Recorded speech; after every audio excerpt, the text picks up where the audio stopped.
ஆமா நான் வீட்டுல தப்பு பண்ண அப்படிதான் வீட்டுல தப்பு பண்ணா நான் ஒத்துக்குவேன். நான் தப்பு பண்ண ஒத்துக்குவேன். தப்பு பண்ணது அவரு தப்பு பண்ணது கயிறு இருந்தா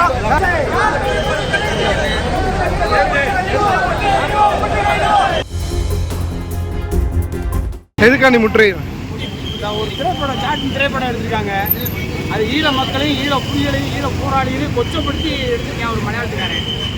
அதை தடை செய்ய சொல்லி நாங்கள் நாம் தமிழர் கட்சி சார்பாக செந்தமன் சீமானுடைய அறிவிப்போடு நாங்கள் முற்றுகையிட்டு இருக்கோம். முற்றுகையிட்டு இப்போ பாதி பேர் கைது பண்ணி கொண்டு போயிட்டாங்க. நாங்கள் கைது ஆகிறதுக்காக நிற்கிறோம். தொடர்ந்து இந்த படம் திரையிடவே கூடாதுன்றோம். தமிழ்நாட்டில் எங்கே திரையிட்டாலும் நாம் தமிழர் கட்சி போராடும். மக்களை திரட்டி போராடுவோம். இப்போ போராட்டம் பண்ணனால படத்தை பாதியில பாடிட்டாங்களா? ஆமாம் ஆமாம், நம்ம போராட்டம் அறிவிச்சுன்னு நிப்பாட்டிட்டாங்க. நாங்கள் முற்றுகையிட்டோம். இப்போ கைது பண்ணியிருக்காங்க. மீண்டும் படம் திரையிட்டா எந்த நேரம் திரையிட்டாலும் எந்த நேரம் நாங்கள் வருவோம்.